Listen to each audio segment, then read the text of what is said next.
केंद्र सरकार पाकिस्तान की मंशा और आतंकवाद के प्रति भारत की प्रतिक्रिया के बारे में अंतर्राष्ट्रीय समुदाय को बताने के लिए 7 बहुपक्षीय प्रतिनिधिमंडल विदेशों में भेज रही है।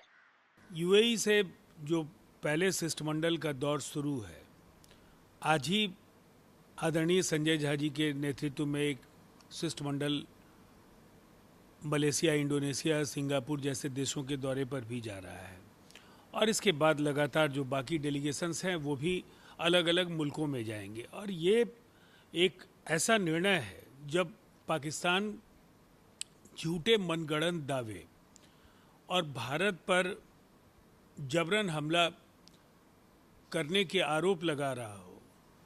भारत को पूरी दुनिया के सामने ये बताना ही है कि पाकिस्तान दरअसल आतंकिस्तान है और इसे पूरी दुनिया के देशों को ये समझना होगा कि ऐसे देश कहीं न कहीं मानवता के लिए एक शत्रु राष्ट्र की भूमिका में है। हमारे कई वो बने हैं, वफद बने हैं पार्लियामेंटेरियन के, उनके साथ सीनियर लीडर्स भी हैं और फॉरेन ऑफिस के ऑफिशियल्स हैं और इंटरनेशनल कम्युनिटी को भी हम बताएंगे कि पाकिस्तान का असली चेहरा क्या है और देश एकजुट है।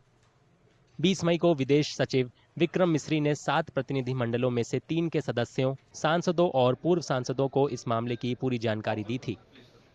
सूत्रों के मुताबिक विदेश सचिव ने सांसदों को बताया था कि ऑपरेशन सिंदूर के तहत भारतीय कार्रवाई पाकिस्तान और पीओके में आतंकी ठिकानों के खिलाफ थी, न कि सैन्य ठिकानों और आम जनता के खिलाफ।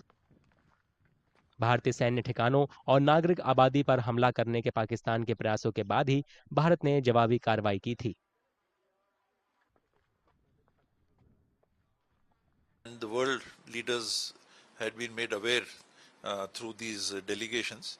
And similarly, there were a number of suggestions made by members of parliament and senior political leaders to the current government that after the Pahalgam incident and the exchange between the two countries, India and Pakistan, that we should reach out and let the world know as to what is happening, what happened in Pahalgam, and the reaction of the government of India, the country as a whole, through its armed forces, and what is the thinking in the country.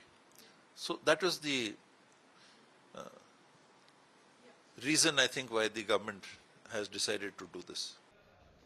Vikram Misri ने सांसदों को यह भी बताया था कि 22 अप्रैल के पहलगाम आतंकी हमले की स्वतंत्र जांच के लिए पाकिस्तान के प्रस्ताव पर भारत तैयार क्यों नहीं हुआ।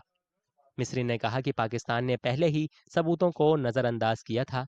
26/11 के मुंबई आतंकी हमले और 2016 में पठानकोट हमले के बाद जब भारत ने उसे दस्तावेज सौंपे थे, तब पाकिस्तान ने कुछ नहीं किया था। It is a continuation and repetition of what has happened before. When the Bombay Taj massacre took place, in which more than I think about 166 people lost their lives.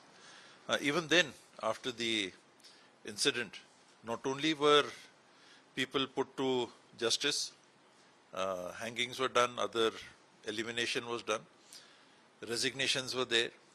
The Central Home Minister had given his resignation, probably the Chief Minister and the Home Minister of Maharashtra had given their resignations.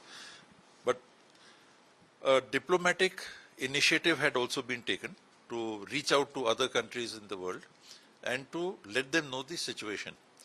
That is the terrorism that is based on Pakistani soil.